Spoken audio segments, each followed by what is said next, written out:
आज जो है परमेश्वर के एक बाइबल में जो स्त्री है उसके बारे में हम बात करेंगे और उसके बारे में मैं बात करने वाली हूँ। आपको बताएं केवल 2 स्त्रियां हैं बाइबल में जिनके ऊपर यह अध्याय लिखा हुआ है। केवल 2 स्त्रियां हैं जिनके ऊपर अध्याय लिखा हुआ है। वो है एक रूथ और दूसरी है एस्थर। ऐसी क्या बात थी रूथ में कि उसके ऊपर यह अध्याय लिखा गया। स्त्रियां तो बहुत थी, पुराने करार से लेके आखिर तक। मेरी ने तो सबसे बड़ा काम किया, लेकिन ऐसी क्या बात थी, ऐसा क्या कैरेक्टर था रूथ का। हम रूथ के बारे में केवल इतना जानते हैं कि नाओमी की एक बहू है जो विधवा। उसके आगे हम क्या जानते हैं उसके बारे में, उसके कैरेक्टर के बारे में क्या जानते हैं हम लोग। वो स्त्री कैसी थी कि उसे वो आशीष मिला। क्यों उसे वो आशीष मिला, आज हम लोग गहराई में उसके उस स्वभाव को देखेंगे, उसके उस कैरेक्टर को देखेंगे जो परमेश्वर आज हमारे बीच में ये वचन लेके आए। हम लोग रूथ का 1 उसका 16 और 17 पढ़ेंगे। रूथ उसका 1 16 और 17 मेरे लिए कोई पढ़े ये वचन।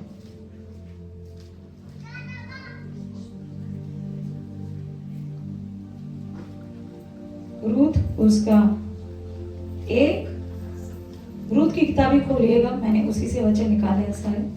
पर रूथ बोली, तू मुझसे यह विनती न कर कि मुझे त्याग या छोड़कर लौट जा, क्योंकि जिधर तू जाएगी उधर मैं भी जाऊंगी, जहाँ तू टिके वहाँ मैं भी टिकूंगी।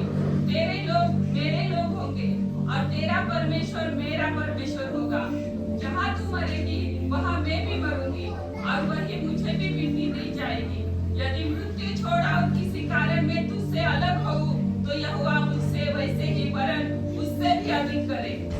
Praise the Lord. परमेश्वर यहाँ पे क्या कहता है कि रूथ को क्या कहा था नाओमी ने, जब ये लोग इस देश को छोड़ के, बेथलेहम को छोड़ के, यहाँ पे जब क्या हुआ था, यहाँ पे खाने के लिए कुछ नहीं था, इसलिए इस जगह को छोड़ के वो लोग कहाँ चले गए थे, माओ में चले गए थे रहने के लिए। और नाओमी का वहां पे क्या हुआ कि वहां पे नाओमी जो गई थी वो पूरे अपने परिवार के साथ गई थी, लेकिन जब वहां से आई तो वो क्या आई, वो खाली हाथ लौट के आई। उसकी वहां पे दोनों पति, उसका जो पति था वो चला गया, उसकी जो 2 बहुएं थी, उसके जो दोनों बेटे थे वो भी चले गए। लेकिन उसने क्या कहा नाओमी ने, तू चली जा, तुम दोनों चली जाओ, मेरे साथ आने की जरूरत नहीं है। लेकिन उसने क्या कहा कि मुझे केवल मृत्यु अलग करेगी तेरे से। आज हमारे जीवन में वो अपने लोगों को छोड़ने के लिए तैयार थी, वो अपना सब कुछ छोड़ने के लिए तैयार थी। वो ये नहीं जानती थी कि आगे मैं कहाँ जा रही हूँ, किस लिए जा रही हूँ, लेकिन वो जो है सब कुछ नया स्वीकार करने के लिए निकल रही थी। आज हमारे जीवन में कौन सा बोझ उठा के चल रहे हैं। रूथ अपना सब कुछ पीछे छोड़ आई थी। वो जा सकती थी, उसके पास फ्रीडम था कि वो अपने परिवार के साथ जाके रहे, वो अपनी शादी कर ले, वो अपने लोगों के साथ रहे, लेकिन वो वहां पे नहीं रही। उसने कहा मैं नाओमी के साथ जाऊंगी, क्योंकि उसके नाम, जो उसका नाम था, उसका नाम का अर्थ क्या है पता है, एक साथी। वो नाओमी की एक साथी बन के थी। और आज तेरा और मेरा साथी कौन है, आमीन। परमेश्वर हमारा साथी है। और वो जो उसका प्यार था, उसका प्यार जो था नाओमी के लिए, वो उसके अंदर बना हुआ था। और आज हमारे लिए यीशु मसीह ने ऐसा प्रेम किया है कि वो प्यार, रूथ का प्यार जो था उस नाओमी के लिए था, इसलिए वो सब कुछ छोड़ आई थी। हम लोग हमारी पूरी पुरानी चीजें ना छोड़ते नहीं है, उस पुराने बोझ को हम लोग उठा के लेके चलना चाहते हैं। हर जगह जिधर जा रहे उधर लेके जाना चाहते हैं। हमको छोड़ना ही नहीं है, हमको आगे बढ़ना ही नहीं है, हमें उसी बोझ को घसीटते हुए आगे बढ़ना है। बाइबल में इसका उदाहरण है, मैं मत्ती का उदाहरण देना चाहूंगी। मत्ती कौन था नए नियम में, मैथ्यू, इंग्लिश में मैथ्यू बोलते हैं और हिंदी में उसे मत्ती कहते हैं। मत्ती कौन था, मत्ती एक टैक्स कलेक्ट करने वाला था। क्या अच्छी जिंदगी जी रहा था, जी रहा था, क्यों नहीं, पैसे थे उसके पास, बहुत रईस था, बहुत रईस था। वो हर लोगों से पैसे जमाता था और उसको एक सिक्योरिटी मिलती थी। क्यों सिक्योरिटी मिलती थी, रोमी सरकार उसे सिक्योरिटी देते थे, क्यों नहीं, अच्छी जिंदगी जी रहा था, जी रहा था अच्छी जिंदगी। लेकिन उसने अपना सब कुछ पीछे छोड़ा और उसको यीशु ने कहा चल उठ मेरे साथ चल, और उसी समय उठ के उसके साथ चला गया। आज हम लोग अपनी कौन सी बोझ को उठा के चल रहे हैं जो आपको पीछे खींच के रखा हुआ है। हमारे जीवन में हम कुछ चीजों को जो है हमारे ऊपर अभी भी पुराने यादें, पुरानी प्रॉब्लम्स, पुरानी जो कुछ भी बातें, उन चीजों को अभी तक लेके आ रहे अपने साथ। अगर हम उन पुरानी चीजों को वहीं पे छोड़ेंगे तो परमेश्वर हमें आशीषित करने के लिए आज भी तैयार है आपके जीवन में। परमेश्वर अभी भी आपके साथ चल रहा है। जैसे रूथ के साथ वो चल रहा था, नाओमी के साथ चल रहा था, वो यूं ही उसको नहीं लेके आया यहाँ पे। रूथ यूं ही नहीं आई उसके साथ। क्या उसको पता था मुझे वहां पे खाने के लिए मिलेगा, उसके मुझे घर मिलेगा? सब कुछ तो छोड़ आई थी। क्या हम नई जगह जा सकते? नहीं जा सकते। अब्राहम को कहा था छोड़ के सब कुछ चले जा, क्या होगा आगे हमें कुछ भी पता नहीं। जब परमेश्वर तुझे चुनता है, या तू परमेश्वर को, परमेश्वर ने चुना था रूथ को, जब तुझे चुनता है तो परमेश्वर तुझे बढ़िया से बढ़िया देता है।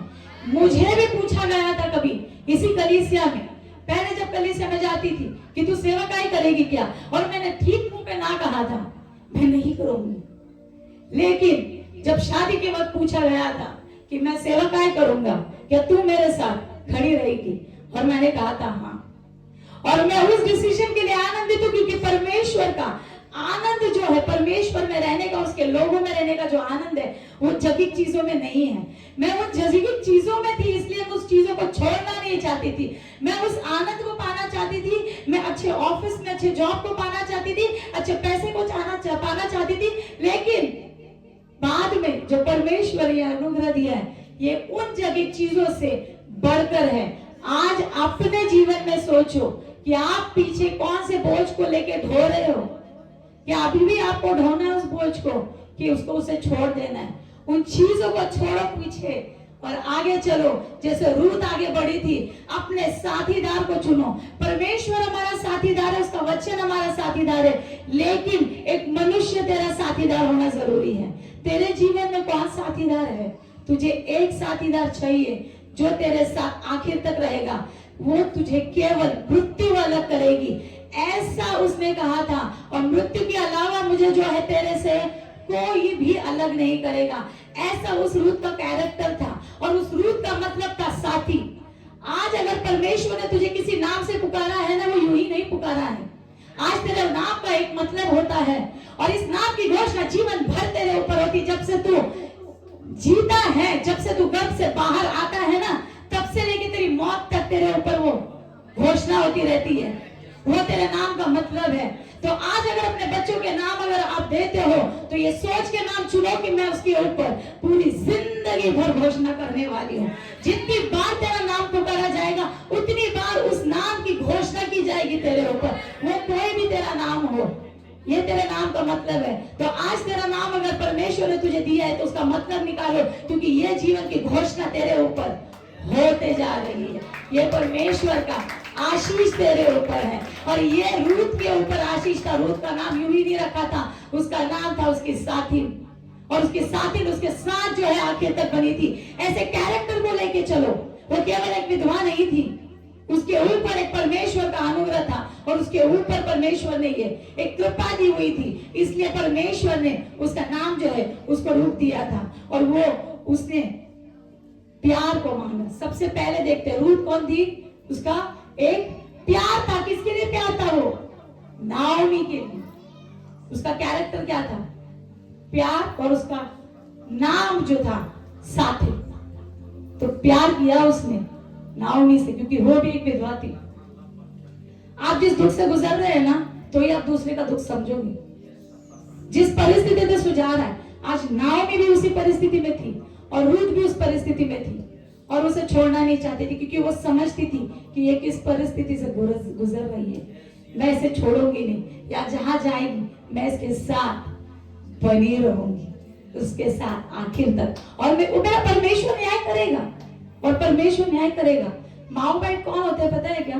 वो परमेश्वर के लोग नहीं थे। वो परमेश्वर के लोग यहूदी लोग नहीं थे। और दूसरी थी एस्तर। एस्तर कौन थी पता है? रानी। लेकिन क्या फर्क था पता है? एस्तर एक यहूदी थी। एस्तर एक यहूदी थी। शादी करके कहां गई? नॉन यहूदी के घर पे। लेकिन वो एक लड़की काफी थी पूरे यहूदियों को बचाने के लिए। तू अकेले काफी है, तुझे किसी की जरूरत नहीं है। तुम अकेली स्त्री काफी हो, तुम्हें किसी की जरूरत नहीं। जब परमेश्वर तेरे साथ है तुझे किसी की जरूरत नहीं है। दूसरा क्या स्वभाव था उसके अंदर, उसके ऊपर क्या था, उसके ऊपर फेवर था, दया। क्या चीज थी? दया। रूथ उसका दूसरा अध्याय, उसका दूसरा वचन आप पढ़िएगा। मोआबिन रूत ने नाओमी से कहा, मुझे किसी खेत में जाने दे कि जो मुझ पर अनुग्रह की दृष्टि करे, उसके पीछे पीछे मैं सिला गिनती जाऊं। उसने कहा, चली जा बेटी। इसलिए वह जाकर एक खेत में लवने वालों के पीछे बीतने लगी, और जिस खेत में वो संयोग से आ गई थी वह एलीमेलेक के कुटुंबी बोअज का था। और बोअज बैतलेहम से आकर लवने वालों से कहने लगा, यहोवा तुम्हारे संग रहे। और वे उससे बोले, यहोवा तुझे आशीष दे। तब बोअज ने अपने उस सेवक से जो लवने वालों के ऊपर ठहराया गया था पूछा, वह किसकी कन्या है जो सेवक लवने वालों के ऊपर ठहराया गया था? उसने उत्तर दिया, वो मोआबिन कन्या है जो नाओमी के संग मोआब देश से लौट आई है।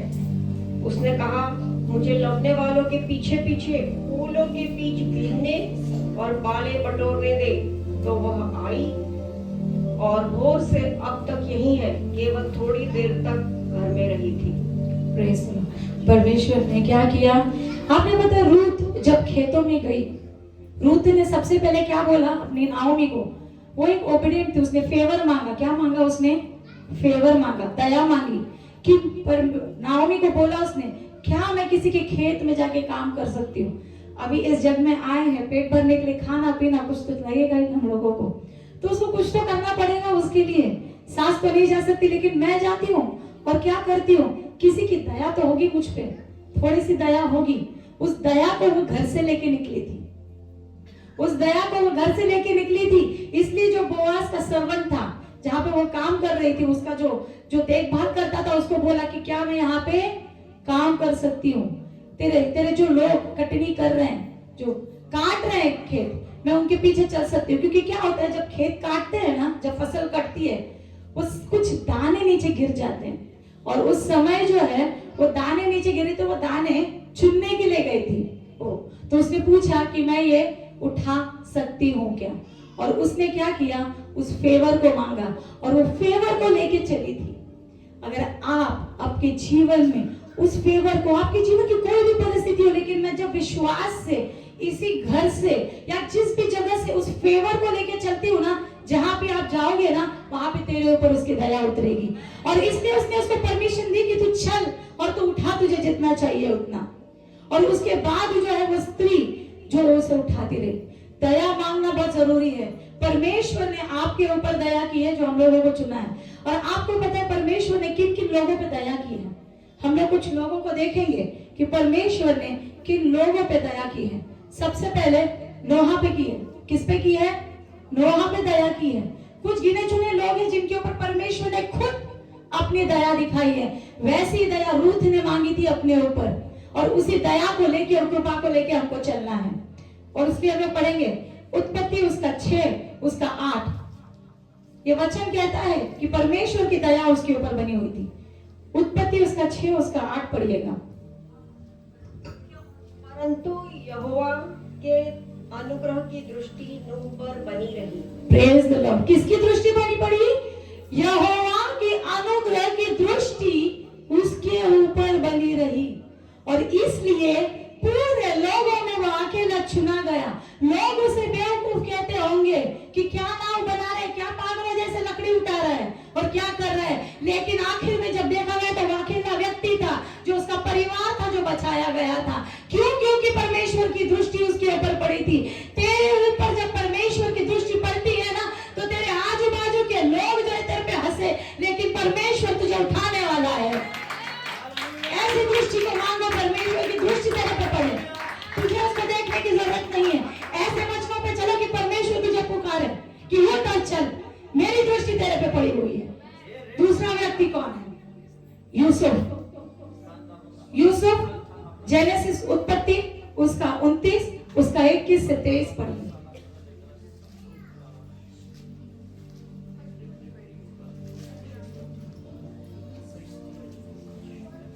तब याकूब ने लाबान से कहा, मेरी पत्नी मुझे दे और मैं नहीं, 39 का 21 और 23 यूसुफ। तब याकूब ने लाबान से कहा,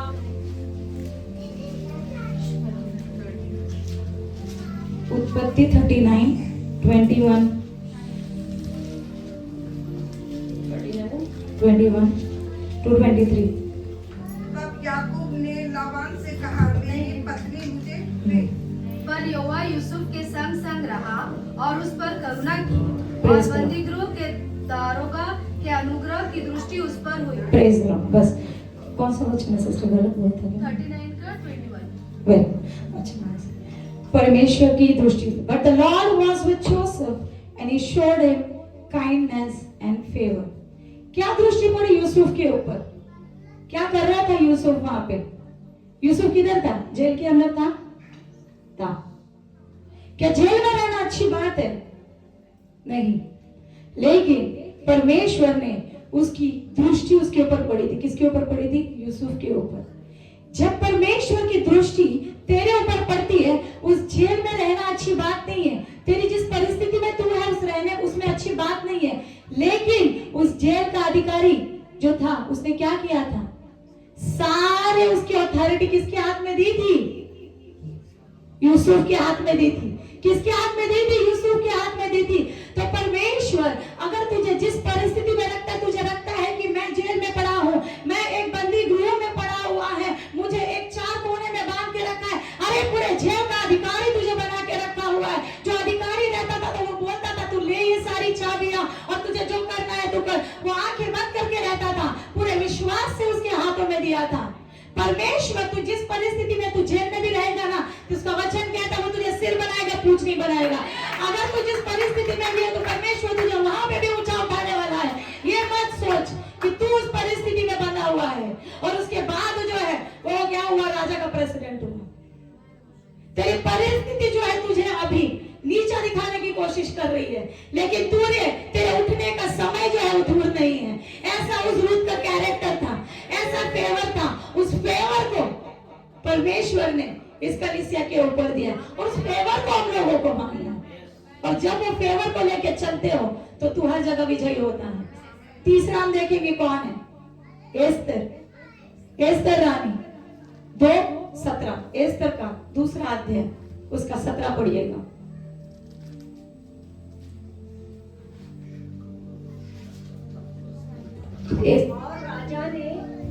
और राजा ने एस्तर को और सब स्त्रियों से अधिक प्यार किया और कुंवारियों से अधिक उसके अनुग्रह और कृपा की दृष्टि उसी पर हुई। इस कारण उसने उसके सिर पर राज मुकुट रखा और उसको वष्टी के स्थान पर रानी बनाया। Praise the Lord. परमेश्वर ने क्या किया एस्तर के ऊपर? वहां पे जब एस्तर रानी को चुना गया था ना, जब एस्तर मतलब जब वष्टी को हटाया गया था उस जगह से और एक नई रानी का चुनाव हो रहा था, जब नई रानी का चुनाव हो रहा था तभी बहुत सारी स्त्रियां खड़ी थी वहां पे। वो एक केवल स्त्री नहीं थी, लेकिन परमेश्वर का अनुग्रह ऐसे पड़ा कि उस भीड़ में भी, उन स्त्रियों में भी उसे कोई दिखाई नहीं दिया, उसे केवल एस्तर रानी दिखाई दी। क्यों? क्योंकि उसके ऊपर वो अनुग्रह था। तू इस जग की भीड़ में कहीं पे भी जा, कहीं पे भी खड़ा रहे, लेकिन परमेश्वर का अनुग्रह तेरे ऊपर पड़ना चाहिए। और जब परमेश्वर का अनुग्रह तेरे पर पड़ता है, तू चाहे जग की किसी भी भीड़ में खड़ा हो। ये उसी जग की लोगों की भीड़ में खड़ी थी, क्योंकि वो यहूदी नहीं था, वो यहूदी नहीं था। तू इस जग की भीड़ में खड़ा रहे और तेरे ऊपर ऐसा अनुग्रह है कि तुझे उस भीड़ से पुकार के कहा जाए कि तू चुनी गई है, क्योंकि तेरे ऊपर वो अनुग्रह है और तू चुनी गई है उसके लिए और तू होने वाली है उसकी रानी। और परमेश्वर ने उस भीड़ में उस अकेली एस्तर को चुना और इसके लिए उसके ऊपर क्या था? अनुग्रह था। उसके ऊपर वो अनुग्रह था, इसलिए वो चुनी गई थी। आज हमको उस अनुग्रह को पाना है जो रूत के ऊपर था, जो एस्तर के ऊपर था, जो नोआ के ऊपर था, और उस अनुग्रह को लेके चलना है कि परमेश्वर तेरी नजर मुझ पे सदा रहे, तेरी नजर मुझ पे सदा रहे, ताकि इस भीड़ में मैं खो न जाऊं, लेकिन तेरा मुख प्रकाश मेरे ऊपर सदा चमका रहे और मैं रानी की तरह चलती रहूं। ऐसे स्त्री बना मुझे कि मैं एक रानी की तरह चलती रहूं। देखते हैं एक और स्त्री थी नए नियम में जिसके ऊपर अनुग्रह उतरा था। कौन थी वो स्त्री जिसके ऊपर अनुग्रह उतरा था? मरियम। Praise the lord. कलीसिया बहुत अच्छी वचनों में बढ़ रही, मैं आनंदित हूँ। मरियम, और वो वचन पढ़ेंगे लूक उसका 1 उसका 30 और 31। लूक उसका पहला अध्याय उसका 30 और 31।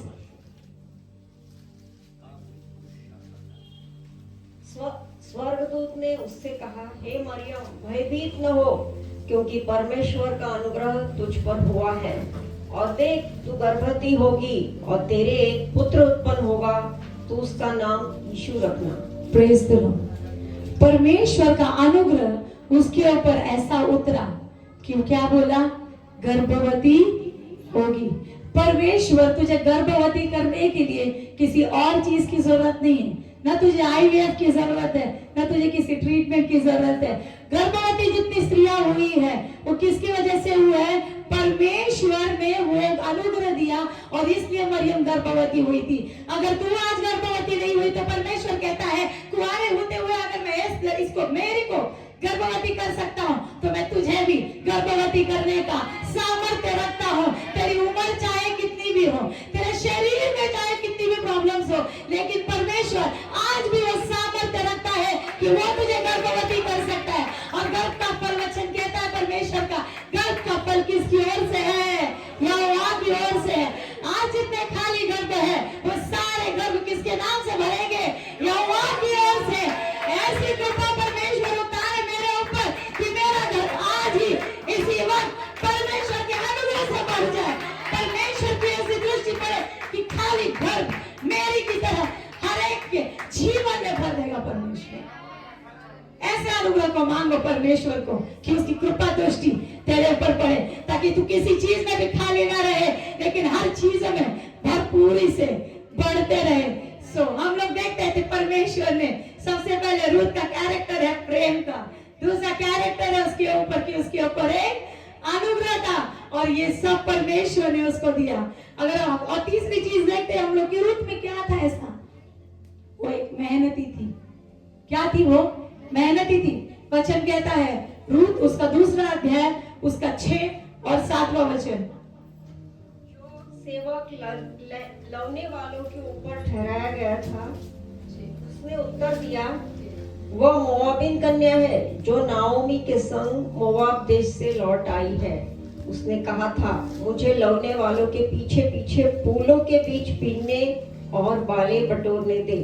तो वह आई और भोर से अब तक यही है, केवल थोड़ी देर तक घर में रही थी। अब क्या हुआ था आगे के वचनों में? बोआज वहां पे आया था। खेतों का मालिक कौन था? बोआज था। और बोआज ने आके उसके जो खेतों की रखवाली करता था, यानी जो भी उसका वहां पे देखने वाला था, रखवाली करने वाला, से पूछा कि ये स्त्री कौन है। पूरे भीड़ में उसने उस नई स्त्री को देखा और पूछा ये औरत कौन है। तो उसने कहा कि ये औरत जो है नाओमी के साथ आई हुई है। हर एक जन नाओमी को जानता था, उसको कोई नहीं जानता था तब तक। उसने उसके कैरेक्टर को ऐसे बनाया कि लोग उसे जानने लगे। उसने बोला कि ये आई है यहाँ पे और सुबह से मुझसे पूछा कि मैं इनके खेत कटनी करने वालों के पीछे उठा सकती हूँ क्या दाने। उसने कहा कि हाँ जा।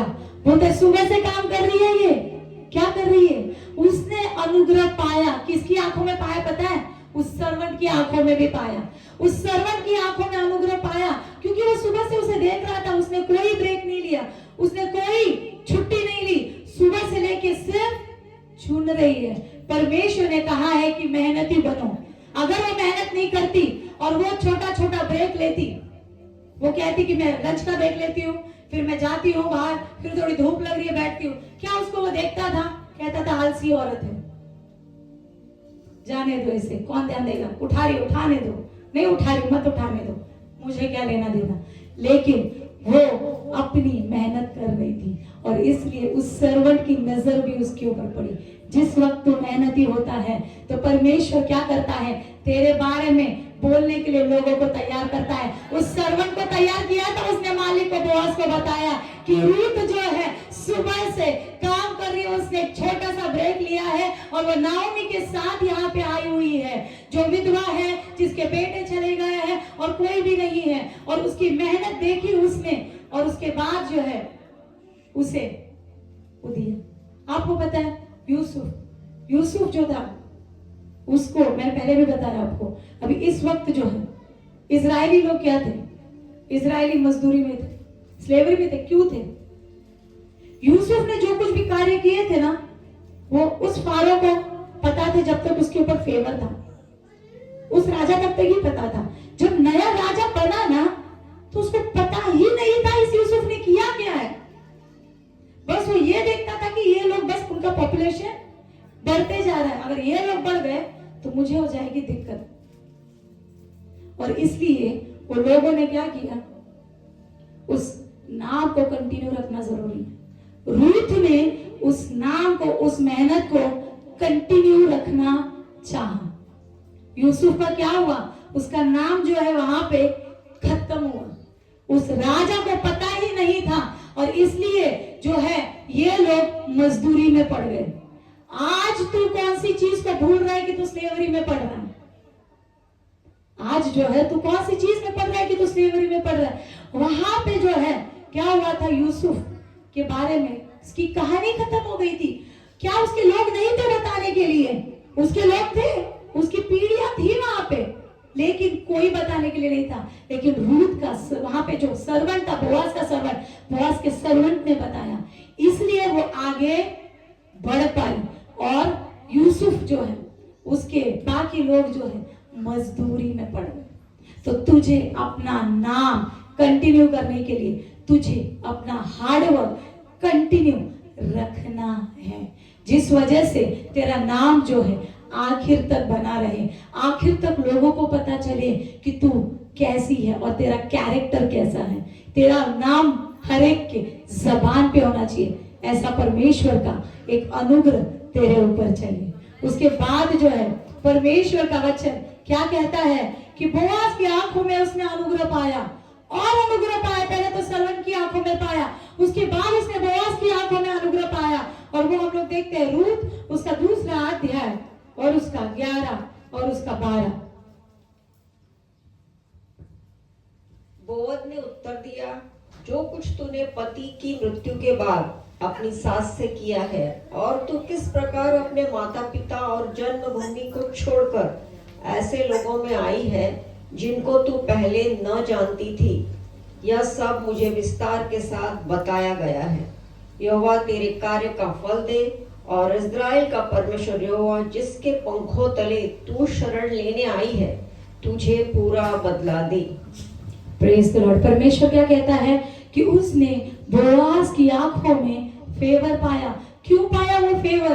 क्योंकि उसका जो है हिस्ट्री उसको पता चला कि ये कैसे अपने सारे लोगों को छोड़ के यहाँ पे आई। एक उसका सैक्रिफाइस था उस चीज के लिए। सैक्रिफाइस था कि नहीं? आज हम देखते हैं कि आज एक स्त्री की जब शादी होती है ना, तो क्या होता है, उसे अपना पुराना जीवन छोड़ के सब कुछ नया स्वीकारना पड़ता है। मैं भी अपनी शादी से पहले टेंशन में हुआ करती थी, क्योंकि किसी नए घर में जाना, नए परिवार में जाना एक बहुत ही डिफिकल्ट चीज होती है किसी भी लड़की के लिए। पूरा जो 20 साल 25 साल या जिस उम्र में आप शादी करते हो, उसके बाद जो एक नया जीवन शुरू करना बहुत डिफिकल्ट होता है।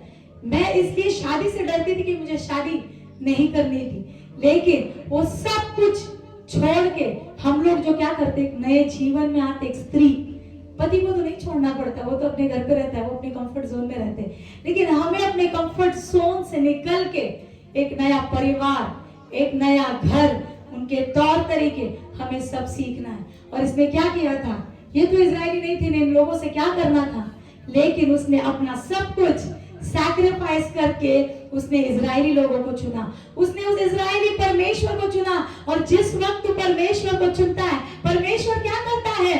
क्या तुझे खाली हाथ छोड़ता है? नहीं। परमेश्वर के लिए अगर तू कुछ करता है, परमेश्वर कहता है तू किसी को अगर मेरे लिए एक गिलास पानी भी पिलाएगा, ये जरूरी नहीं कि उसका दास ही हो, तेरे दरवाजे पे कोई भी आए, वो चाहे कोई भी अनजान व्यक्ति हो, तू अगर एक गिलास पानी भी पिलाता है तो परमेश्वर तुझे छोड़ेगा नहीं। अगर तू परमेश्वर के राज्य में किसी के लिए प्रार्थना कर रहा है तो परमेश्वर उसका रिवॉर्ड तुझे देने वाला है। अगर तू परमेश्वर के राज्य में किसी की काउंसलिंग कर रहा है तो परमेश्वर उसका रिवॉर्ड तुझे देने वाला है। हम लोग औरतों क्या करती है, औरतें बहुत ज्यादा बातें करती हैं और हमें सुनने के लिए कोई नहीं होता है, क्योंकि पति तो वैसे ही हाँ हाँ हाँ हाँ हाँ करते रहते हैं। लेकिन अगर आपकी बातें करने से, यहोवा की बातें करने से कोई विश्वास में बढ़ रहा है, तो यहोवा क्या करने वाला है? तुझे उस चीज का रिवॉर्ड देने वाला है। और परमेश्वर तुझे कभी भी खाली हाथ नहीं छोड़ेगा। जितना तू करेगा परमेश्वर के लिए, परमेश्वर उतना तुझे आशीषित करने वाला है। और रूत ने सब कुछ छोड़ के इजरायली के भगवान को चुना था, उसने यीशु को चुना था, उसने नाओमी के लिए यहाँ पे आई थी, इसलिए परमेश्वर ने क्या किया? उसको आशीषित किया। क्या तू आशीषित है? हर एक जन यहाँ का आशीषित है, क्योंकि परमेश्वर ने तुझे चुना है और परमेश्वर तेरे जीवन में वो कार्य करता है। और परमेश्वर ने क्या किया? तूने जितना भी किया है, और तू तेरा अंगरक्षक ढूंढती है, तो यहाँ पे अपनी रक्षा के लिए आई है, क्योंकि वहां पे वो रहती थी मोआबी जगह पे। तो वहां पे क्या होता था? क्या वो स्त्रियां सेफ रह पाती थी? कोई स्त्री सेफ नहीं। इसलिए वो अपनी जगह पे वापस आई, ताकि अपनी सेफ्टी और अपनी सिक्योरिटी को देखे। हम लोग अपनी औरतें सेफ्टी और सिक्योरिटी को देखते कि हम लोग एक सेफ जगह पे रहे। परमेश्वर उसके पवित्र पंखों के नीचे लेता है। वैसे एक पत्नी अपने पति के साथ हमेशा एक सेफ्टी फील करती है, एक सिक्योरिटी फील करती है, और वही ढूंढने के लिए वो यहाँ पे आए कि हम लोग यहाँ पे सेफ रहेंगे, हम लोग यहाँ पे सिक्योर रहेंगे, और हमें यहाँ पे कोई खतरा नहीं होगा, क्योंकि मेरे लोग हैं। यहाँ पे कौन है? मेरे लोग हैं, इजरायली लोग हैं। और उसने सभी लोगों का बिना सोचे स्वीकार किया था। और इसलिए परमेश्वर का अनुग्रह और उसका बोआज की आंखों में उसने क्या किया? उसने सर्वंट की आंखों में परमेश्वर की और बोआज की आंखों में फेवर पाया। आज हर एक स्त्री को उस दया को पाना है। अगर आज की तेरे ऊपर दया है, तो हर चीजों में तू देखेगी, तू आगे बढ़ेगी। उस दया को लेके चलना है, और परमेश्वर तुझे उस दया से भर के तुझे रिवॉर्ड करने वाला है। एक भी काम तेरा खाली हाथ नहीं जाएगा।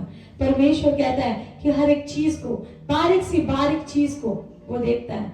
आज इस भवन में अगर कोई स्टैंड भी उठाता है, तो परमेश्वर तुझे उस चीज के लिए रिवॉर्ड करेगा। तू नीचे से एक टुकड़ा भी उठाता है, तो परमेश्वर तुझे रिवॉर्ड करने वाला है, क्योंकि परमेश्वर के लिए तू कर रहा है, और परमेश्वर उसकी आंखों से वो देख रहा है, और तेरा रिवॉर्ड जरूरी है और मिलेगा। ये मत सोच कि मैं इतनी प्रार्थना कर रही हूँ, मैं इतना सब कुछ कर रही हूँ, मेरा उत्तर कहाँ है? तेरा उत्तर करीब है। परमेश्वर कहता है तेरा उत्तर करीब है।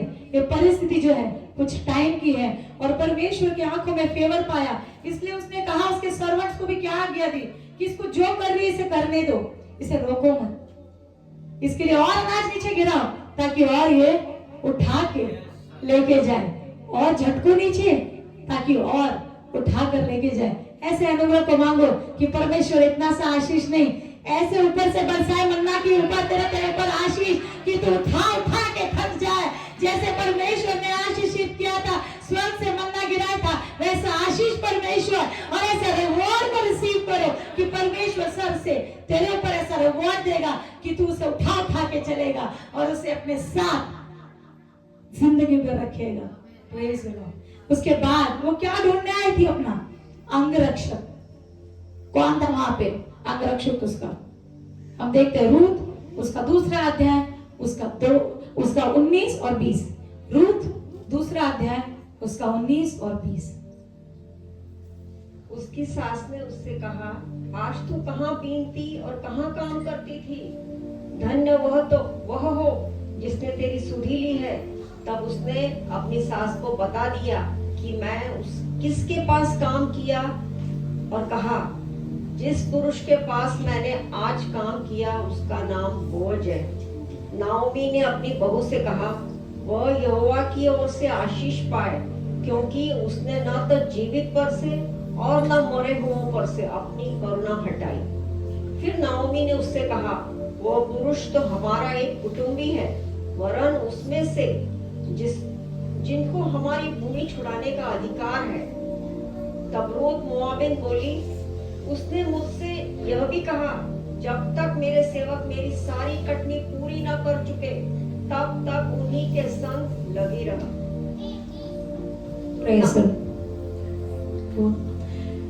परमेश्वर ने क्या कहा? उसने क्या, नाओमी ने पूछा, क्या पूछा उससे?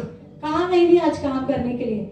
उसने कहा कि मैं बोआज के खेतों में काम करने के लिए गई थी। और जब वो बोआज के खेतों में काम करने के लिए गई तो उससे पता था, नाओमी को पता था कि उसने उसके ऊपर क्या किया, एक अंगरक्षक रखा हुआ है। आपको पता है उस जमाने में, पुराने नियम में क्या किया गया था कि आपके लिए आपके रिलेटिव्स जो है आपको रिडीम कर सकते हैं। मतलब एक जो गार्डियन वर्ड जो है, ये भी कहां से आया है, बाइबल से आया है। बच्चा होता है, उसके माता पिता होते हैं, यानी उसके ऊपर एक अंगरक्षक है। वो दोनों औरतें थी, उनके ऊपर अंगरक्षक था नहीं था, क्योंकि उनके दोनों के पति नहीं थे। अभी उनके लिए एक अंगरक्षक परमेश्वर ने क्या किया था, आपके रिलेटिव में से आपको कोई रिडीम कर सकता है, आपकी रखवाली कर सकता है। हम लोग क्या करते हैं, अगर हम लोग उस रखवाली को देखने जाते हैं कि हमारे लिए अभी कोई भी नहीं है, तो हम अपने रिलेटिव्स के पास ही देखते हैं। और किसके पास देखते हैं? आज भी हम लोग वही करते हैं, आज भी हम लोग वही करते हैं। अगर हमारा कोई भी नहीं तो हम लोग सबसे पहले क्या करते हैं, किसी इंसान को खोजते हैं, और उसके बाद जो है उसने उस रिलेटिव को बताया, रूथ को, कि ये कौन है, ये हमारा अंग रक्षक है जो हमारी रक्षा कर सकता है। और उसने क्या किया, उसको बोला कि ये हमारी रक्षा कर सकता है। कटने के लिए कितना टाइम लगता है? करीबन 1-1.5 महीना। जिनके खेत होंगे, जिस हिसाब से तुम्हारा खेत होगा उस हिसाब से आपको कटने के लिए टाइम लगता है। और ये अंगरक्षक जो था, इनको छुड़ाने वाला था। कैसे छुड़ाने वाला था? जब तक रूथ ने ये परमिशन नहीं दी थी। क्या रूथ डायरेक्टली गई उसके पास? क्या ये जानता नहीं था क्या बोआज कि ये उसका अंगरक्षक है? जानता था, मेरा रिश्तेदार तू है, तेरा रिश्तेदार मैं हूं, मैं जानती हूँ कि तू मेरा रिश्तेदार है। लेकिन उसने डायरेक्टली उसे रिडीम नहीं किया, उसको डायरेक्टली उसने स्वीकार नहीं किया जब तक रूथ उसके पास नहीं गई। उसने जब तक परमिशन नहीं दी। जब उसने परमिशन दी तब परमेश्वर उसे छुड़ाएगा। तेरे जीवन में परमेश्वर तुझे छुड़ाना चाहता है। इजरायली लोग, मुझे बताइए, वो गुलामी कर रहे थे, बहुत साल कर रहे थे। और परेशान होने के बाद क्या किया उन्होंने? जब परेशान हुए उसके बाद यहोवा को पुकारा उन्होंने, हमें छुड़ा। क्या बोला उन्होंने? हमें छुड़ा इस स्लेवरी से, इस मजदूरी से, ये जो हम पे अत्याचार करते हैं, हमें छुड़ा। और जब उन्होंने छुड़ाने के लिए प्रार्थना की तब मूसा को तैयार किया गया वहां पे। क्या मूसा पहले से नहीं था वहां पे? पैदा हुआ ना वहां पे, वहां से छोड़ के क्यों भाग गया? अगर उसी को अंगरक्षक करना था, अगर उसी को वहां से लेके जाना था, उसे छोड़ के जाना ही नहीं चाहिए था इजिप्ट से, लेकिन वहां से गया। और इनके ऊपर अत्याचार होना और ज्यादा शुरू हुआ। और जब उन्होंने दुआ करना शुरू किया तब वहां पे जाके मूसा को तैयार किया। जब तू तेरी परिस्थिति को लेके यहाँ दुआ करती है, तेरे लिए एक इंसान खड़ा किया जाता है। कि अगर परमेश्वर नहीं खड़ा होता, लेकिन तेरे लिए एक इंसान खड़ा किया जाता है, ताकि उस परिस्थिति से तुझे वो छुड़ा के निकाले। इजरायली लोगों को छुड़ाने के लिए एक इंसान काफी था, और तुझे भी तेरी परिस्थिति से छुड़ाने के लिए एक इंसान काफी है। लेकिन तुझे तेरा छुटकारा मांगना है। क्या तू उस बंधनों में बंध के रहना चाहता है, या तुझे तेरा छुटकारा चाहिए? तू तेरे मुख से मांगेगी तो तेरा छुटकारा होगा। अगर तू उस बंधनों में बंध के रहेगी तो तेरा छुटकारा कोई नहीं करेगा। तू अपने हाथ बांध के रखेगी, तू अपना मुख बंद रखेगी। जब तक तेरे मुख से तू मांगती नहीं है छुटकारे के लिए, परमेश्वर नहीं छुड़ाने वाला तुझे। परमेश्वर कहता है मुझे पुकार। इजरायली लोगों ने पुकारा तब उनका छुटकारा हुआ है। और ऐसा छुटकारा हुआ कि वो पूरे जड़ से नष्ट हो गए। तेरी परिस्थिति भी पूरी जड़ से नष्ट हो जाएगी जब तू उसे पुकारेगी। क्या तू अपनी परिस्थिति बदलना चाहती है? अपने हृदय से पूछो। जब अपने हृदय से तू मांगेगी, अपनी परिस्थिति बदलना चाहेगी, परमेश्वर तेरे लिए एक व्यक्ति खड़ा करेगा। वो किसी भी देश में हो, किसी भी कंट्री में हो, वहां से उठ के तेरे पास आएगा और वो खींच के तुझे उसमें से बाहर निकालेगा। तुझे कहीं जाने की जरूरत नहीं है, वो इंसान तेरे पास लेके आएगा। तुझे उसी जगह पे रह के घुटने टिका के प्रार्थना करने की जरूरत है और अपने छुटकारे को मांगने की जरूरत है। जिस वक्त तू मांगेगी तब परमेश्वर छुड़ाएगा, नहीं तो तू उसी बंधनों में, उसी चीजों में बंधा हुआ रहेगा। अपने हृदय से पूछो, किस बंधनों में बंधे हुए हो? क्या मैं एक जगी मोह के बंधनों में बंधी हुई हूँ? क्या मैं इंटरनेट के बंधनों में बंधी हुई हूँ? क्या मैं इंस्टा पे फेमस होने के बंधन में बंधी हुई हूँ? किस किस बंधन में बंधी हुई हूँ मैं? क्या अपने बच्चे की चिंता के बंधन में बंधी हुई हूँ? किसके बंधनों में बंधी हुई हूँ? तेरा छुटकारा तेरे हाथ में है। अपने मुख से खोल के मांग। जब तू मांगेगी तो परमेश्वर तुझे छुड़ाएगा। और जब रूथ ने अपने उस समय का उसने इंतजार किया, उसने ये नहीं सोचा कि मुझे अभी के अभी ये छुड़ाएगा। उसमें एक पेशेंस भी था, उसमें एक पेशेंस भी था। हम औरतों में क्या है, परमेश्वर पेशेंस देता है। उसके बाद जो है रूथ एक ऐसी औरत थी, रूथ 3 उसका 5 और 7, एक आज्ञाकारी थी वो, ये वचन बताता है। उसने उससे कहा, वो कुछ तू कहती है वह सब मैं करूंगी। तब वह खलिहान को गई और अपनी सास की आज्ञा के अनुसार ही किया। Praise the Lord. उसकी आज्ञा क्या थी पता है? उसके आगे का वचन क्या था? उससे पहले का वचन कि उसको कहा था रूथ को तैयार हो और कहां जा? रूथ को बोला तैयार और जा बोआज के यहाँ जा। वो कहां खाना खाता है, वो क्या करता है देख, और उसके पास जा। वो एक ओबीडियंट थी उसकी सास को। आज हम देखते हैं सास बहू का रिलेशन कैसे होता है। सास होता है सासू सस्ती, आई कभी हो शकत नहीं, ये हर लोगों का कहना होता है। सास तो सास ही होती है, कभी माँ की जगह ले नहीं सकती। और यही जो है हम लोग देखते आ रहे हैं। लेकिन यहाँ पे जो है रूथ की सास जो थी ऐसी नहीं थी। रूथ की सास जो है, और मैं विश्वास करती हूँ हमारी विश्वासी सास है, वैसे है नहीं, और उनके बेटे हैं, मेरा भी बेटा है। विश्वास करती कि परमेश्वर उससे पहले रैप्चर करे ताकि मैं सास न बनूं। सो परमेश्वर जो है कि परमेश्वर की वो आज्ञाकारी थी। क्या हम आज्ञाकारी हैं? क्या हम आज्ञाकारी हैं? एक बच्चे को अपने माता पिता के आज्ञा को मानना चाहिए। एक पत्नी को अपने पति के अधीन रहना, ये परमेश्वर की आज्ञाकारी निभाना है। उसी तरह नाओमी ने उसे आज्ञा दी कि तू जा। कहां जा? बोआज के पास जा, और बोआज के पास जाके उससे रिडीम करने के लिए उसके पास जा, उसके पास देख कहां जा रहा है, क्या कर रहा है। उसके आगे का वचन ये सब कहता है। लेकिन परमेश्वर यहाँ पे क्या कहता है पता है? क्या वो आसान समय था क्या रूथ के लिए? उसको रात को जाना था। कौन सी रात को निकलती है अकेले? कौन सी स्त्री निकलती है? उसका छुटकारा था। अगर जाती थी, आज्ञा मानती थी तो छुटकारा मिलेगा। अगर आज्ञा नहीं मानते थे, वही जीवन वही चल रहा है। क्या मैं वही जीवन जीना चाहती हूँ?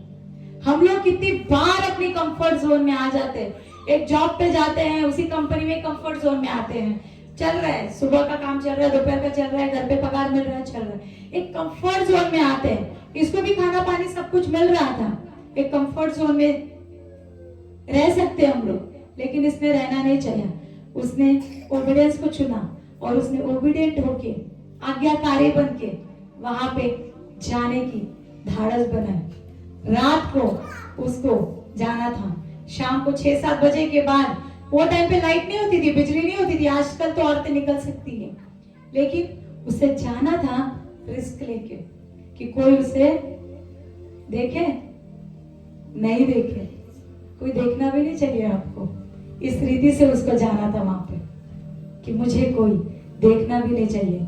उसे ध्यान भी रखना था। क्या करना था? ध्यान रखना था कि बोआज कहाँ जा रहा है, कहाँ सो रहा है, खाना हुआ क्या, नहीं हुआ क्या, और उसके बाद उसके पास जाना था। रिस्क आज हमारे जीवन में कौन लेना चाहता है?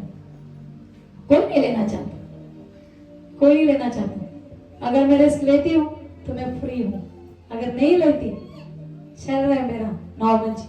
लेकिन उसने रिस्क लिया।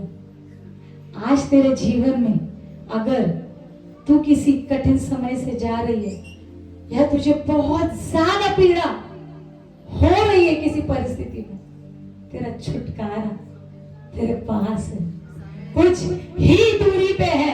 उसने वो सफर करने का चुना, इसलिए उसका छुटकारा उसने पाया। कठिन समय होने से कुछ नहीं होता। परमेश्वर कहता है कि तेरा छुटकारा देख, इस रात के समय को मत देख, तेरी ओर कौन देख रहा है वो मत देख, तेरे आजू बाजू कौन है मत देख, आगे बढ़, जा बोआज के पास और उसे बोल कि मुझे छुड़ा, और तब परमेश्वर तुझे छुड़ाएगा। और उस रिस्क को उसने लिया। जब तक तू अपनी जगह को छोड़ता नहीं है ना, नए आशीष को नहीं पाता है। तुझे उस पुरानी जॉब को छोड़ना है, तुझे इस पुरानी सोच को छोड़ना है, तब तू आगे देखेगा अपनी खुली आंखों से कि तेरा छुटकारा तेरे सामने है। और वो बोआज के पास गई, उसने एक ओबीडियंस को मांगा। उसके बाद देखते हैं रूत 3 अध्याय उसका 9वां वचन। उसने पूछा तू कौन है? तब वह बोली मैं तो तेरी दासी रूत हूँ, तू अपनी दासी को अपनी चद्दर उड़ा दे, क्योंकि तू हमारी भूमि छुड़ाने वाला कुटुंबी है। उसने कहा हे बेटी, यहोवा की ओर से तुझ पर आशीष हो, क्योंकि तूने अपनी पिछली प्रीति पहले से अधिक दिखाई, क्योंकि तू क्या धनी क्या कंगाल किसी जवान के पीछे नहीं लगी। इसलिए अब हे मेरी बेटी मत डर, जो कुछ तू कहेगी मैं तुझसे करूंगा, क्योंकि मेरे नगर के सब लोग जानते हैं कि तू भली स्त्री। Praise the Lord. यहाँ पे रूत वहां तक पहुंच गई, सफर कर चुका था। अभी वो उसे रिडीम करेगा कि नहीं ये नहीं पता। वो गई और उसको रूत ने क्या, उसको नाओमी ने क्या आज्ञा दी थी, जा उसके पैरों के पास क्या कर, बैठ जा पैरों के पास, उसके पैरों की चद्दर जो हटा के उसके पैरों के पास बैठ जा, उसके चरणों में बैठ जा। और रात को बोआज ने करवट बदली, रात को बोआज ने करवट बदली और वो डर गया और उसने सोचा कि कौन है। उसने पूछा मैं रूत हूँ। तो उसने बोला तू क्या चाहती है? और उसने कहा कि मुझे अपनी चद्दर उड़ा दे। चद्दर उड़ा दे यानी परमेश्वर वो कहना चाहती है कि मेरे ऊपर तू मेरा अंग रक्षक बन जा। परमेश्वर अपने को अपने पवित्र पंखों के नीचे लेता है। परमेश्वर मेरा रक्षक है। और उसी रीति से रूत ने क्या मांगा, बोआज से अपनी रक्षा मांगी। और जब उसने वो रक्षा मांगी तब उसने दी। बोआज क्या बोला, तू एक भली स्त्री है। कौन है तू? एक भली स्त्री है। और वो उसे महीना भर देख रहा था, वो महीना भर 1.5 महीना उसे देख रहा था और उसने सारी हिस्ट्री उसकी जान ली थी। आज हम लोग शादी भी करते हैं ना तो सोचते हैं कि लड़की का कैरेक्टर कैसा है क्या नहीं। उसने उसका कैरेक्टर देख लिया था और उसने कहा था कि मैं जरूर तुझे रिडीम करूंगा। कैसे करेगा वो रिडीम? कैसे करेगा वो रिडीम? उसने कैसे कहा था? छुड़ाने के लिए अपनी चादर मुझ पे उड़ा दे और मुझे ले ले अपने पास। और उसके बाद जो है उसने वो परमिशन दी, इसलिए बोआज ने वो एक्सेप्ट की।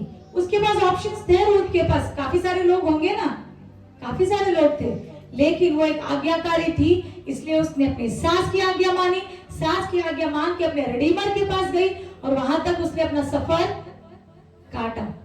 और उसके बाद जो है आप लोग देखते हैं रूत उसका 3 अध्याय उसका 15वां वचन पढ़ेंगे, उसने किस रीति से उसको रिडीम किया। तब बोअज ने कहा जो चद्दर तू ओढ़े है उसे फैलाकर पकड़ ले। और जब उसने उसे पकड़ा तब उसने 6 नुक्कड़ जौ नापकर उसको उठा दिया। फिर वह नगर में चली गई। जब रूत अपनी सास के पास आई तब उसने पूछा हे बेटी क्या हुआ? तब जो कुछ उस पुरुष ने उससे किया था वह सब उसने उसे वह सुनाया। यहाँ पे क्या हुआ था कि उसने उसे कहा कि तेरे कैरेक्टर को मैं जानता हूँ। उसने कहा मैं तेरे कैरेक्टर को मैं तुझे जानता हूँ, तू किस रीति की स्त्री है। परमेश्वर जरूर तुझे रिडीम करेगा, परमेश्वर तेरे लिए कुछ तो जरूर करेगा। अब उसने उससे क्या मांगा पता है? उसके ऊपर एक उस समय जो है लोग ओढ़नी लेते थे, पूरे सर पे कवर करते थे। बोले अपने ऊपर जो ओढ़नी है वो मुझे दे। किसने मांगी? उसने ओढ़नी। उसे कुछ दिया। उसने क्या दिया? उसकी ओढ़नी के कोने में उसने 6 मेजर्स एफा दिया। बाइबल में कहते हैं कि 1, लेकिन अगर इंग्लिश में अगर आप वो वचन पढ़ते हैं तो उसमें कहते हैं कि 6 measures of ephah is given. 6 number क्या दर्शाता है? परमेश्वर ने सृष्टि कितने दिन में बनाई? मनुष्य कितने दिन, कौन से दिन? 6वें दिन में बनाया। और उसने भी उसे क्या दिया? 6 मेजर्स दिया। और यीशु का 6वां शब्द क्या था क्रूस पे से? It is finished. तेरा जो कठिन समय था वो अब पूरा हुआ और मैं तुझे रिडीम करने जा रहा हूं। और उसने उसे प्रॉमिस किया कि तुझे आगे कोई रिडीम करे या ना करे, लेकिन मैं तुझे प्रॉमिस देता हूं कि तेरी परिस्थिति जो है पूरी रीति से बदल चुकी है। और मैं जो है तेरा जो विधवापन है, तेरी जो कठिनाई है, तेरी जो समस्या है, इट इज फिनिश्ड। इसलिए उसने उसे 6 गिन के 6 उसके कोने में दिया। बारले क्या है? जौ क्यों दिया? पुराने नियम में याजक क्या करते हैं? जौ को लेते थे और वो एज अ फूड सैक्रिफाइस करते थे। अगर परमेश्वर छोटी छोटी चीजें देता है तो यूं ही नहीं देता। परमेश्वर ने अगर कोई नंबर मेंशन किया, यूं ही नहीं किया है। वो जौ दिया था और जो परमेश्वर का जो सैक्रिफाइस करते थे वो जौ का बनता था। और आज इस नए नियम में जब हम रोटी खाते हैं, परमेश्वर की जो शरीर खाते हैं, वो किससे बनता है? जौ। आज तो हम लोग ट्रेडिशनल रोटी जो रेडीमेड बनती है, लेकिन उस समय जब वो खाते थे वो किससे खाते थे? जौ की बनी हुई रोटी, परमेश्वर का शरीर। और परमेश्वर तुझे रिडीम करता है। तू कौन सी परिस्थिति से रिडीम होना चाहता है? आप कौन सी परिस्थिति से रिडीम होना चाहते हो अपने जीवन में? और परमेश्वर आपको रिडीम करना चाहता है। क्यों? रूथ रिडीम होना चाहती थी, क्या तू नहीं होना चाहता? क्या अपनी परिस्थिति को छोड़ के बदलना नहीं चाहता है? हर एक स्त्री अपनी परिस्थिति, हर एक यहाँ पे बैठा हुआ अपनी परिस्थिति बदल सकता है, लेकिन अपने हृदय से उसे मांगने की जरूरत है। जब मैं मांगूंगी तो मुझे रिडीम किया जाएगा। और वो शरीर, वो जौ मेरे अंदर अभी भी बनी हुई है, जो पुराने नियम से चलते हुए आई है, वो अभी तक मेरे जीवन में बनी हुई है। और इट इज फिनिश्ड। उसने बोला अभी खत्म हुआ। और उसके बाद जो है वो घर नाओमी के पास लौटी। अब उसके बाद क्या होने वाला है पता नहीं। मैं बोल के तो आ गई, मुझे रिडीम कर। उसने जवाब नहीं दिया, रखा सस्पेंस में, जौ देके मेरे कोने में, और वो पीठ पे उठा के लेके चली गई। उसके बाद देखते हैं क्या होता है। रूथ 3 उसका 18। उसने कहा, हे मेरी बेटी, जब तक तू न जाने कि इस बात का कैसा फल निकलेगा, तब तक चुपचाप बैठी रह, क्योंकि आज उस पुरुष को जो यह काम बिना निपटाए चैन न पड़ेगा। Praise the Lord. उसने क्या कहा कि तू अभी चुपचाप बैठ। स्त्री चुपचाप बैठ सकती है? घूंघट हालत से मैं जो है मैं रिडीम होने वाली हूँ, या मुझे ये कुछ मिलने वाला है, या मेरा सब कुछ होने वाला है। हम लोग जाके सबको पहले बताएंगे, लेकिन इसको चुप बैठना था। यानी एक स्त्री में क्या होने की जरूरत है? पेशेंस, जो हम स्त्रियों में होता नहीं है, लेकिन मैं कहती हूँ सबसे ज्यादा पेशेंस हम स्त्रियों में होता है, सबसे ज्यादा। क्योंकि हम लोग जो जिस परिस्थिति से जाते हैं, अगर आपको गर्भ में बच्चा जब रहता है, वो 9 महीने निकालो पेशेंस में, उस बड़े पेट को लेके, पता चलेगा आपको औरत में कितना पेशेंस होता है। उस 9 महीने के बाद जो डिलीवरी होती है, उसका पेट निकालो, कितना पेशेंस लगता है। और उसके बाद जो इन बच्चों को संभालना, कितना पेशेंस लगता है। ये हम औरतें ही जानते हैं कि कितना पेशेंस हम लोगों में। भले हमारे पति बोले कि हमें पेशेंस नहीं है, भले कोई और बोले, लेकिन सबसे ज्यादा पेशेंस हम औरतों में परमेश्वर ने गर्भ से ही दिया हुआ है। और वो पेशेंस उसने रखा, उस समय का उसने इंतजार किया तेरी परिस्थिति को अभी बदलने के लिए। कुछ चंद कुछ घंटे बाकी थे, क्योंकि उसके रूत के उसके उस वचन में आखिर में लिखा है कि तेरा जवाब कुछ दिन में आएगा नहीं, कुछ घंटों में आएगा, क्योंकि वो अंधेरे होने से पहले वहां से निकल गई थी। और उसके बाद तुझे कल तक कुछ घंटों में पता चल जाएगा तेरा छुटकारा तेरे कुछ घंटों में है। परमेश्वर तुझे छुड़ाने वाला है और तेरी हर परिस्थिति में तुझे ये घोषणा करनी है कि मैं इस परिस्थिति से बाहर निकलने वाली हूँ कुछ घंटों में। और परमेश्वर तुझे उस पेशेंस में रखेगा और उस पेशेंस में जब तू बनी रहेगी, उस जीत में जब तू बनी रहेगी, परमेश्वर तुझे उस परिस्थिति में जिताएगा। इसलिए परमेश्वर से पेशेंस उसने मांगे और रूथ का एक कैरेक्टर था पेशेंस। इसलिए हमें भी परमेश्वर ने पेशेंस दिए हैं। मैं नहीं कहूंगी कि औरतों में पेशेंस नहीं, सबसे ज्यादा पेशेंस हम औरतों में है, जो कि सब कुछ करके अपने बच्चों को संभाल के पूरा घर का करके पूरी अपनी जिम्मेदारी निभाती है। आपको पता है औरतें शादी से पहले आप बीमार हो सकते हो, ये रियल बता रही हूँ। शादी से पहले आप बीमार हो सकते हो, माँ होती है ख्याल रखती है, लेकिन शादी के बाद है ना, आप बीमार पड़ने की सोच भी नहीं सकते हो, सोच भी नहीं सकते हो, अपने दिमाग में ये सोच ही नहीं ला सकते हो कि मैं बीमार पड़ूं। क्यों?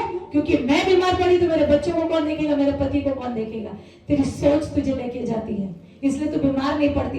अब तेरी सोच में जब तू जीत रखती है तो तू जीतेगी। तू सोच में तू पेशेंस रखती है तो तेरे में पेशेंस है। तेरी सोच में तू परमेश्वर का फेवर रखती है तो तेरा फेवर है। परमेश्वर की सोच में अगर तू अपनी सोच में ओबीडियंस रखती है तो परमेश्वर का ओबीडियंस तेरे अंदर है। यीशु मसीह भी मेरा ओबीडियंट था, सबसे ज्यादा ओबीडियंट मेरा यीशु मसीह था कि उसने उस अपने पिता की आज्ञा मानी और उसने क्रूस पे जाने की वो हिम्मत दिखाई। और इसलिए परमेश्वर ने वो पेशेंस हम सब स्त्रियों के अंदर दिया हुआ, उस पेशेंस को उसने रखा। इतना महीना होने के बाद, सब मेहनत करने के बाद, वो पेशेंस परमेश्वर ने हर एक औरत में यहाँ पे दिया है। Praise the Lord. और समय बहुत निकट आया। उसके बाद देखते रूथ, उसका चौथा, उसका 8वां वचन। इसलिए उस छुड़ाने वाले कुटुंबी ने बोअज से यह कहकर तू उसे मोल ले और अपनी जूती उतारी। तब बोअज ने वृद्ध लोगों और सब लोगों से कहा, तुम आज इस बात के साक्षी हो कि जो कुछ एलीमेलेक का और जो कुछ किलियोन और महलोन का था वह सब मैं नाओमी के हाथ से मोल लेता हूँ। इसकी मैं छोटे से आपको डिस्क्रिप्शन देती हूँ कि यहाँ पे गार्डियन रिडीमर, यानी सबसे पहले समझ लो, अगर रिश्ते में लोग देखते तो बड़े चाचा होते हैं, फिर दूसरे चाचा होते हैं, हम लोग ऐसा समझेंगे। बोअज डायरेक्ट उसको रिडीम या उसको अंगरक्षक नहीं हो सकता था, क्योंकि उससे ऊपर भी एक कोई था और पहले उसको उससे पूछना था कि वो उसका अंगरक्षक बनेगा या नहीं। और वो सवेरे उठते ही क्या हुआ, गांव की, अगर आप रूथ का पूरा चैप्टर पढ़ोगे तो आपको पता चलेगा, मैं आपको अभी से बता रही, वो गेट पे जाके बैठ गया और उसने इंतजार किया किसका, पहला रिडीमर, पहला उसका जो अंगरक्षक था उसका इंतजार किया, उसको बिठाया, उससे और 10 लोग जमा किए। 10 लोग कौन, उसके जो बड़े लोग होते, बड़े लोगों को उसने जमा किया और उसने पूछा कि क्या तू रूथ जो है, सॉरी नाओमी जो है यहाँ पे वापस आई है, क्या उसके खेतों को तू लेना चाहेगा, क्या उसके खेतों को लेना चाहेगा। और उसने कहा प्रॉपर्टी मिल रही है मुझे, मैं लेना चाहूंगा। प्रॉपर्टी को कौन मना करेगा, फ्री में मिल रहा है ना, तो मैं लूंगा। उसने बोला ठीक है। लेकिन जब बोआज ने कंडीशन रखी, क्या कंडीशन रखी, क्या कंडीशन रखी होगी, उसके साथ कंडीशन रखी गई कि बोआज ने कहा कि तुझे खेतों के साथ रूथ को भी अपनाना है, उस विधवा को। और वो क्या बोला फिर, बोला नहीं, मैं उसे नहीं स्वीकारूंगा। उसने उसे स्वीकारने से मना किया। क्यों मना किया, क्योंकि वो रूथ का कैरेक्टर ही नहीं जानता था, वो रूथ को जानता ही नहीं था, उसे रेस्पॉन्सिबिलिटी नहीं लेनी थी। अगर वो रूथ की रेस्पॉन्सिबिलिटी लेता, उसे नाओमी की रेस्पॉन्सिबिलिटी रिस्पॉन्सिबिलिटी लेनी पड़ती, आगे बच्चे होते उसकी भी रिस्पॉन्सिबिलिटी लेनी पड़ती, लेकिन उसने रूथ को जाना ही नहीं था। तेरे कैरेक्टर को देख के तेरे को चुना जाता है, हर एक स्त्री को। अब हमको जो है, जब हमारी शादी होती है, जब हमें देखने आते हैं, हमारे कैरेक्टर को देखा जाता है, उस कैरेक्टर को देख के लोग डिसीजन लेते हैं। यहाँ पे इसने सीधा मना किया कि मुझे नहीं करना। बोआज ने कहा ठीक है, कोई बात नहीं, तुझे नहीं रिडीम करना। 10 लोगों को बोला, आपके सामने इसने इनकार किया है कि ये नहीं लेगा खेती। और बोआज ने क्या किया था? बोआज ने उसे प्रॉमिस किया था, उसे 6 एफा बार्ले देके, जौ देके, कि मैं तुझे अपनाऊंगा, मैं तुझसे शादी करूंगा। और वो प्रॉमिस जो उसने दिया था वो पूरा किया। अगर परमेश्वर ने तुझे कोई प्रॉमिस दिया है तो परमेश्वर उसे पूरा करने वाला है। और हर एक परिस्थिति के लिए परमेश्वर ने तुझे वचन दिया है और परमेश्वर तुझे उसमें से बाहर निकालता है। और वहां पे उसने स्वीकारा, उस दूसरे रिडीमर ने अपने जूते उतारे। वो एक रिचुअल होता था कि अपने पैरों के जूते उतारो और स्वीकार करो कि मैं अपनी रिस्पॉन्सिबिलिटी तुझे दे देता हूं। उसने अपनी रिस्पॉन्सिबिलिटी बोआज को दी और बोआज ने उसे स्वीकार किया। उसने कहा, मैं तुम सभी के सामने एलीमेक की, उनके दोनों बेटों की और रूथ को अपनाता हूं। और उसने उसे रिडीम किया। आज यीशु मसीह ने तुझे ऑलरेडी रिडीम किया हुआ है, क्योंकि परमेश्वर का नए नियम में वचन कहता है कि I have redeemed you with my blood. यीशु मसीह ने तुझे हर परिस्थिति से तुझे रिडीम किया हुआ है। तू उस परिस्थिति में होना ही नहीं चाहिए, क्योंकि परमेश्वर ने तुझे ऑलरेडी रिडीम करके रखा हुआ है। रूथ का भी रिडीम्शन था, उसने वहां से इसलिए लाया कि उसका रिडेम्पशन यहाँ पे था। आज तू यहाँ पे आया है तो ऐसे ही नहीं आया है, परमेश्वर का रिडेम्पशन तेरे जीवन में है, परमेश्वर का अंगरक्षक तेरे जीवन में है, और परमेश्वर तेरा अंगरक्षक बन के चलने वाला है आखिर तक। और परमेश्वर ने तुझे रिडीम किया हुआ है। और उसने क्या किया? उसे रिडीम किया। और उसके बाद जो है उसका रूथ, उसका 4 उसका 10वें अध्याय में पढ़ते हैं कि बोआज ने उसे सभी लोगों के सामने स्वीकारा। रूथ उसका 4 अध्याय उसका 13 और 14 पढ़ेंगे। तब बोअज ने रूथ से विवाह कर लिया और वह उसकी पत्नी हो गई। और जब वह उसके पास गया तब यहोवा की दया से उसको गर्भ रहा। बस यहोवा की दया से, किसकी दया से रहा? किसी और चीज की जरूरत थी? यहोवा की दया से उसे गर्भ रहा और परमेश्वर ने उसे गर्भवती की। आज परमेश्वर ने तुझे भी गर्भवती किया। तेरे गर्भ में भी परमेश्वर ने दिया हुआ है और परमेश्वर तुझे आशीषित करता है। उसके आगे का पढ़ेगा सिस्टर 14 वचन। तब स्त्रियों ने नाओमी से कहा, यहोवा धन्य है जिसने तुझे आज छुड़ाने वाले कुटुंबी के बिना नहीं छोड़ा। इस्राएल में इसका बड़ा नाम हो और यह तेरे जी में जी ले आने वाला और तेरे बुढ़ापे में पालने वाला हो, क्योंकि तेरी बहू जो तुझसे प्रेम रखती और 7 बेटों से भी तेरे लिए श्रेष्ठ है, उसी का यह बेटा है। परमेश्वर ने जब वो गर्भ रहा, क्या हुआ? उसने क्या कहा औरतों ने? एक तो गर्भ सबसे पहले परमेश्वर के अनुग्रह से रहा। मेरे जीवन में जो होता है वो मेरे परमेश्वर के अनुग्रह की वजह से होता है। और यहोवा करे वो इज़राइल में प्रसिद्ध हो। किधर हो प्रसिद्ध? पूरे देश में। आज तेरे गर्भ का फल तेरे जीवन में है तो तू उसे क्या करना चाहती है? हम हमारे बच्चों के ऊपर घोषणा क्या करते हैं? हमारे जीवन में वो मान्य करता है। मेरे बच्चे के जीवन में कि निकम्मा है, कुछ करता ही नहीं है। अगर ये घोषणा करोगे तो क्या होगा? वो उसी रीति से। लेकिन यहाँ पे क्या घोषणा की थी उसके ऊपर? वो इज़राइल में प्रसिद्ध हो। तेरे बच्चे के ऊपर तू क्या घोषणा करती है?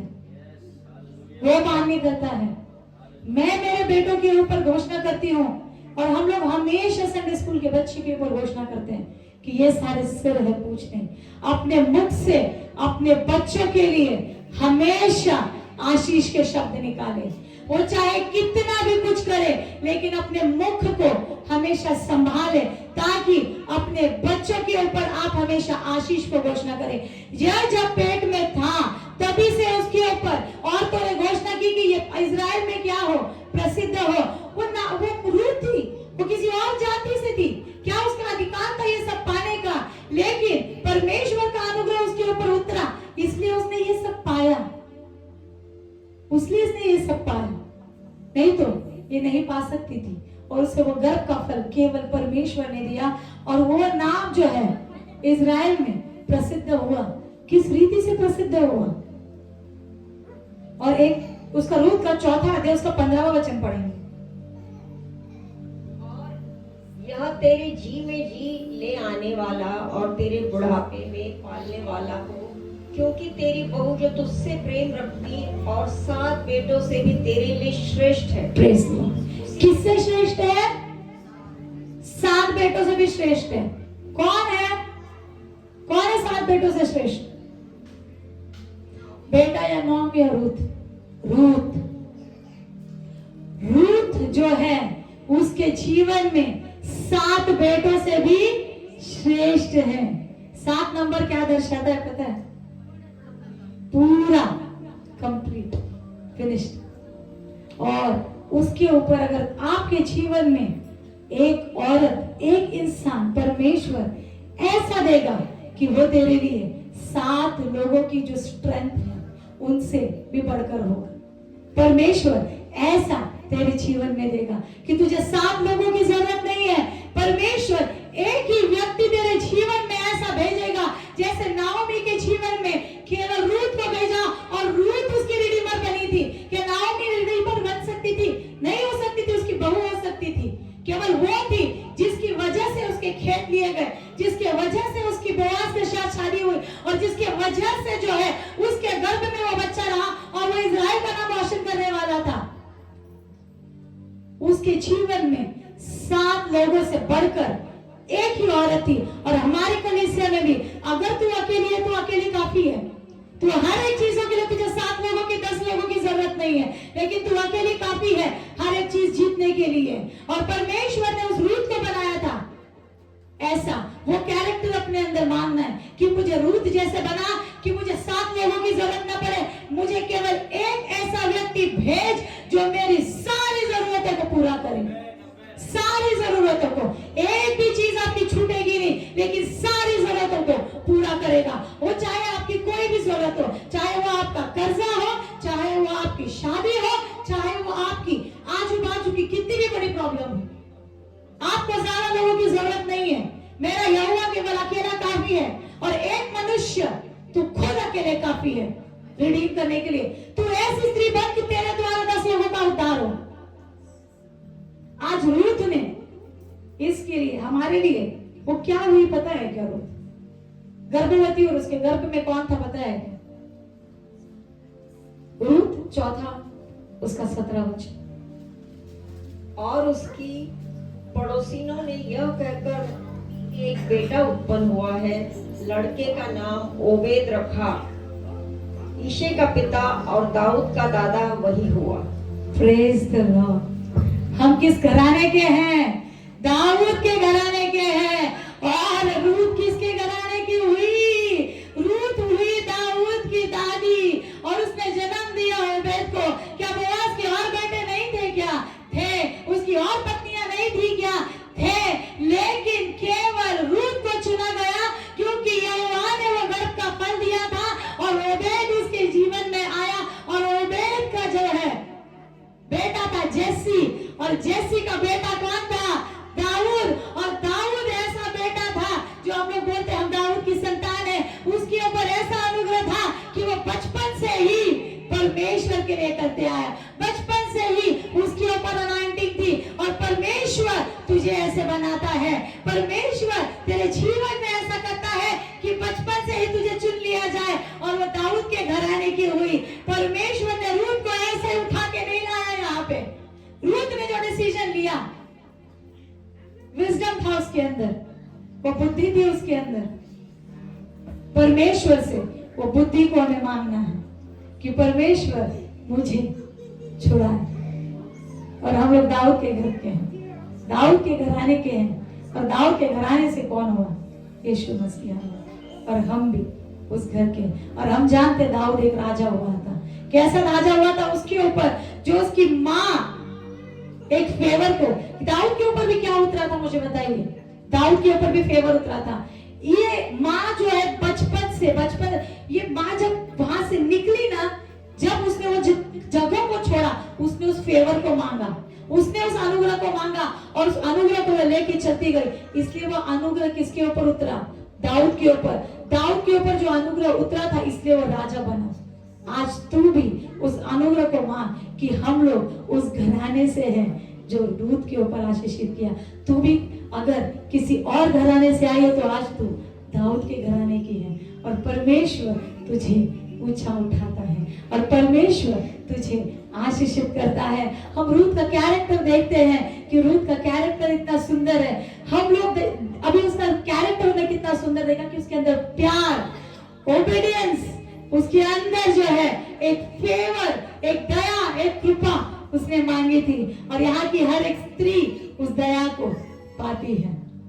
और मैं परमेश्वर का धन्यवाद करती हूँ कि परमेश्वर ने उस रूत को चुना, और वो केवल 2 स्त्रियां हैं, केवल 2 स्त्रियां हैं। आज आपके बारे में भी बात की जा सकती है, आपके बारे में भी लोग पूछेंगे, आपके बारे में भी लोग बात करेंगे कि ये स्त्री बहुत अच्छी है, ये स्त्री के ऊपर एक अनुग्रह है। आप जब जग में जाओगे तो आपकी बातों से किसी को संतुष्टि मिलेगी। आप किसी की बात सुनोगे तो उसे संतुष्टि मिलेगी। आप किसी से बात करोगे तो उसे संतुष्टि मिलेगी। तेरे जीवन से कितने लोगों को उद्धार और शांति मिलेगी। ये दाऊद का अनुग्रह है, ये मेरे यीशु मसीह का अनुग्रह है। तो अपने आप को कम मत समझ। अगर स्त्रियां अगर अपने आप को कम समझती हैं तो अपने आप को कम मत समझो।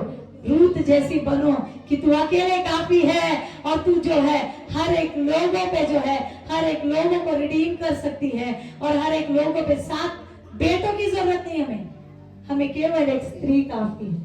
ये परमेश्वर का वचन कहता है।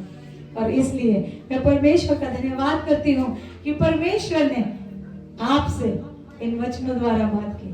परमेश्वर आपके ऊपर वो रूत जैसा प्रेम, वो रूत जैसा फेवर, वो रूत जैसा एक मेहनती, एक रूत जैसा वो बोआज, आप एक एस्तर रानी जैसे पूरे भीड़ में चमको।